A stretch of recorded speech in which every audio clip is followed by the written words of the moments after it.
अस्सलाम वालेकुम guys, I hope you are doing well. I am Mohammad Tayyab और हमने जो है ना वो लॉ ऑफ इक्विटी के मैगजीम्स जो है ना वो शुरू किए हुए थे। हिस्ट्री वगैरह हम डिटेल से रिसर्च कर चुके हैं। मैगजीम जो है ना वो हमने शुरू किए हुए हैं।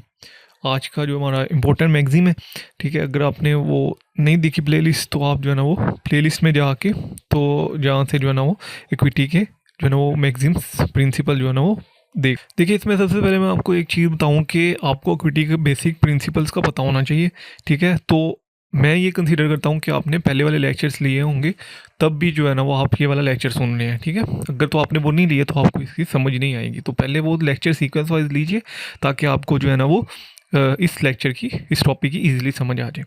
इसमें बेसिकली ये है कि he who comes to equity must with come with clean hand, ठीक है। अब इसमें बेसिकली लिखा है कि जो पर्सन जो है ना वो इक्विटी सीख करने के लिए कोर्ट में आ रहा है, आसान अल्फाजों में, उसके अपने हाथ जो है ना वो साफ़ होने चाहिए, ठीक है। यहाँ पे हाथ साफ़ होने का मतलब ये नहीं है कि आपने सेफ गार्ड से हाथ धो के या डिटॉल से धो के जो है ना वो कोर्ट में जाना है। इसमें बेसिकली ये है कि अगर कोई पर्सन जो है, यानी कि प्लेंटिफ वगैरह अगर कोई कोर्ट में सू कर रहा है तो उसके अपने कंडक्ट पे इरेगुलरिटी नहीं होनी चाहिए, इलीगैलिटी नहीं होनी चाहिए। फॉर एग्जाम्पल, मैंने बी के साथ कॉन्टेक्ट किया कि मैं जो है ना वो आपको घर सेल करूँगा, ठीक है।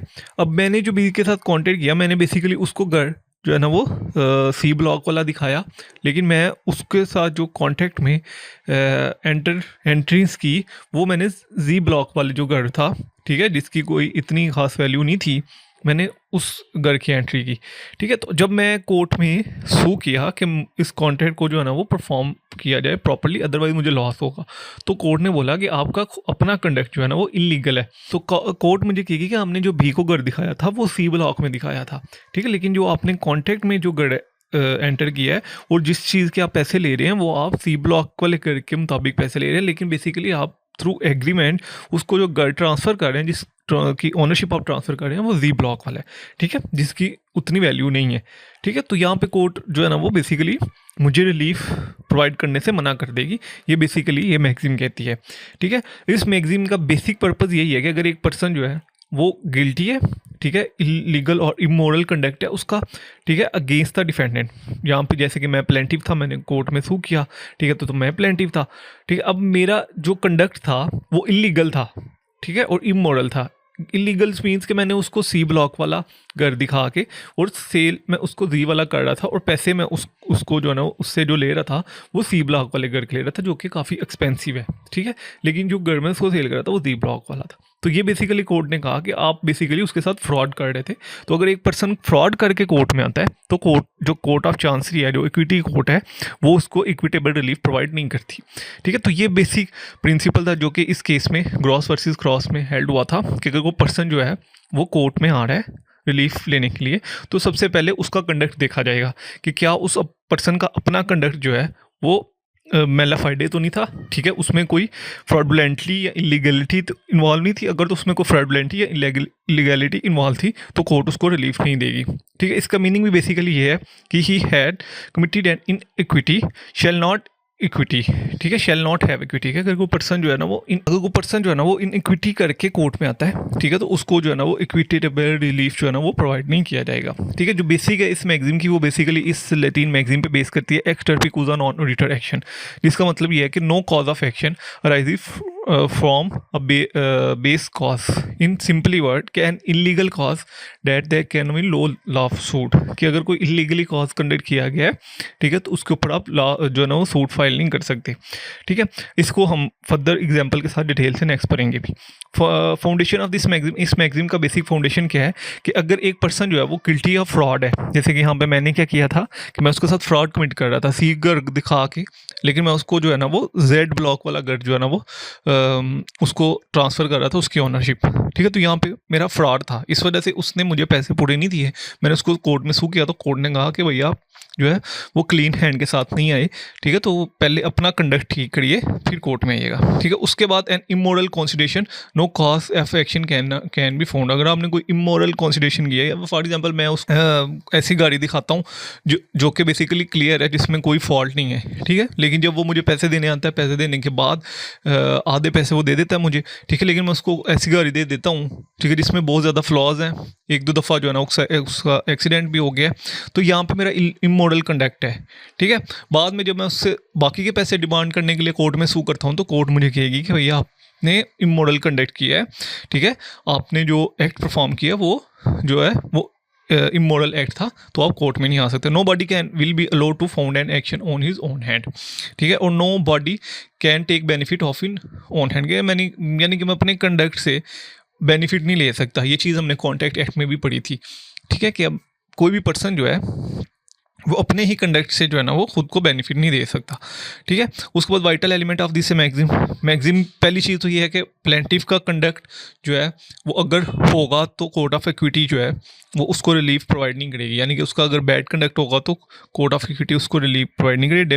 कोर्ट बेसिकली जो है ना वो प्लेंटिफ के कंडक्ट देखेगी, डिप्रेविटी देखेगी और इनैनिटी देखेगी कि बेसिकली प्लेंटिफ का इसमें खुद का कोई फॉल्ट तो नहीं है, ठीक है, अगर तो खुद का फॉल्ट है तो फिर कोर्ट जो है ना उसको रिलीफ प्रोवाइड नहीं करेगी। उसके बाद ये एप्लीकेबल किस केस पे, अब इसमें हम डिटेल से डिस्कस करेंगे ताकि आपको इजीली समझ आ जाए कि बेसिकली ये मैगजिम लगती है कहाँ पे। जैसे कि स्पेसिफिक परफॉर्मेंस के वजह से बताया था कि अगर कोई पर्सन जो है ना कॉन्टैक्ट कर देता है, ठीक है, और on the basis of fraud या मिस रिप्रेजेंटेशन कोई कॉन्टैक्ट करता है, ठीक है, या कोई इलीगल जो है ना वो ऑब्जेक्ट या इन लोग इलीगल कॉन्सिडरेशन के हवाले से कॉन्टैक्ट करता है, तो कोर्ट ऑफ इक्विटी जो है ना उसको रिलीफ प्रोवाइड नहीं करेगी। जैसे कि फॉर एग्जांपल मैं जो है वो बी के साथ जो है ना वो कॉन्टैक्ट कर लेता हूँ कि हमने जो है ना अल्कोहल को एक्सपोर्ट इंपोर्ट शुरू करनी है, लेकिन अल्कोहल पाकिस्तान में बैन है।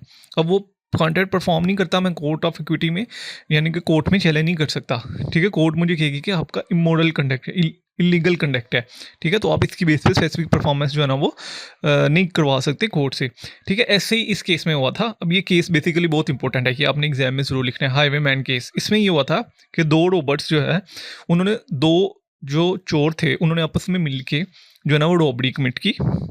उन्होंने आपस में एग्रीमेंट किया कि हम जितनी भी चीज़ें जो है ना वो चोरी करेंगे आधी आधी जो है ना वो दोनों में तकसीम होंगी, ठीक है। अब ये क्या हुआ कि एक पर्सन जो है वो ज़्यादा चीज़ें ले गया और दूसरे पर्सन को उसने कम चीज़ें दी। जिसको कम चीज़ें मिली थी उस पर्सन ने जो है ना उसको कोर्ट ऑफ इक्विटी में सू कर दिया, ठीक है।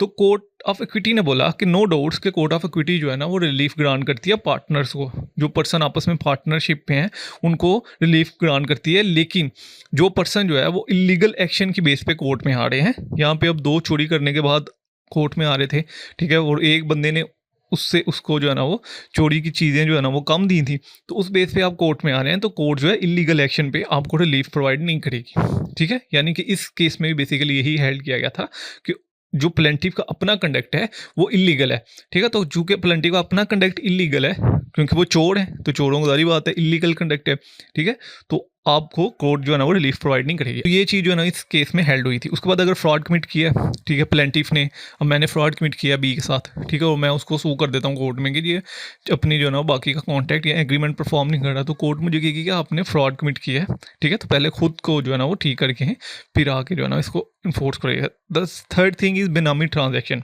बेनामी ट्रांजेक्शन ये होती है कि आपने जो है ना वो ऑनरशिप किसी और के नाम कर दी, ठीक है, लेकिन पैसे फॉर एग्जांपल मैंने दी है लेकिन मैं ऑनरशिप जो है ना वो किसी सी पर्सन के नाम पे कर देता हूँ, इसको कहते हैं बेनामी ट्रांजेक्शन, यानी कि पैसे कोई और देता है, ऑनर उसका कोई और होता है।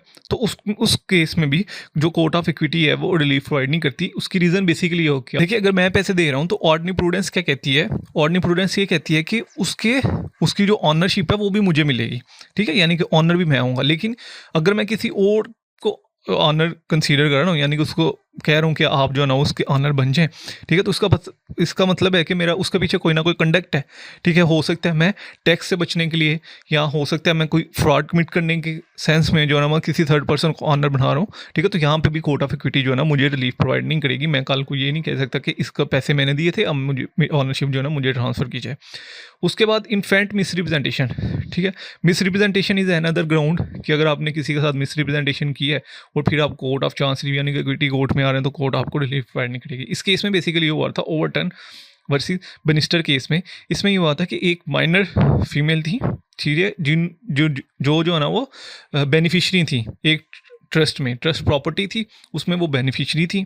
बेसिकली ये था कि अगर तो वो माइनर गर्ल 18 से अबव एज अटेन करती हैं, ठीक है, यानी कि मेजर में कन्वर्ट हो जाती हैं, तो उसके जो बेनिफिशरी जो भी उसके पैसे थे वो उस माइनर गर्ल को मिलेंगे, ठीक है। लेकिन माइनर गर्ल ने क्या किया कि उसने क्या किया कि अपना मिस रिप्रेजेंटेशन के थ्रू जो है ना वो अपनी एज ऊपर करवाई 18 साल से, ठीक है, और उस दूसरे बंदे से जो उस ट्रस्टी था उस प्रॉपर्टी को जो है ना वो देखभाल कर रहा था, उसके उससे पैसे ले लिए, ठीक है। लेकिन 2-3 साल गुजरने के बाद जब वो एक्चुअली में जो है ना 18 साल की हो गई, यानी कि उसने अपनी एज अटेन कर ली मेजोरिटी की, तो उसको पता चला कि उसको पैसे कम मिले, यानी कि उसको जो अमाउंट मिलनी थी उससे उसको कम पैसे मिले। उसने कोर्ट में सू कर दिया, ठीक है, कोर्ट ऑफ इक्विटी में।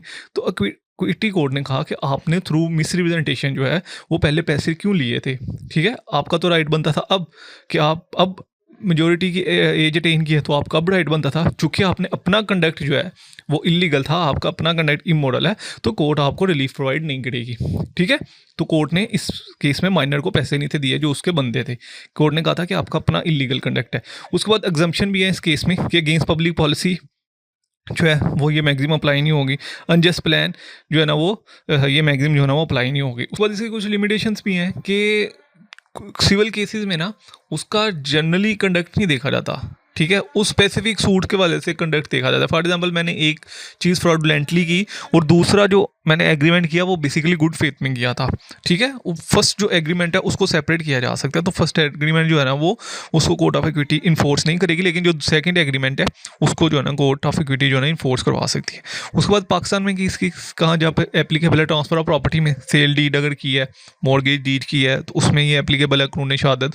उसके बाद कॉन्ट्रैक्ट एक्ट की बहुत सी प्रोविजन लग दी है, मैंने किसी के साथ कॉन्ट्रैक्ट किया है, ठीक है, अगर तो फ्रॉडुलेंटली किया, मिस रिप्रेजेंटेशन के साथ किया तो भी जो है ना ये मैक्सिम लगेगा। उसके बाद ट्रस्ट एक्ट पे लगेगा, स्पेसिफिक रिलीफ एक्ट पे लगेगा, ठीक है। तो ये बेसिकली मैक्सिम है जो ये कहता है कि अगर प्लेंटिफ जो है वो कोर्ट में सू कर रहा है, ठीक है, आज भी प्रेजेंट टाइम में भी कोर्ट ये देखती है कि अगर प्लेंटिफ जो है वो कोर्ट में सू कर रहा है तो उसका अपना कंडक्ट जो है ना वो क्लीन होना चाहिए, ठीक है। अगर तो उसका अपना कंडक्ट क्लीन नहीं है तो सूट डिसमिस कर दिया जाता है। तो इसके वाले से कोई भी क्वेश्चन हो कमेंट से पूछ सकते हैं। इंशाल्लाह जल्द मिलते हैं नेक्स्ट वीडियो में। तो दो में अल्लाह हाफ़िज़।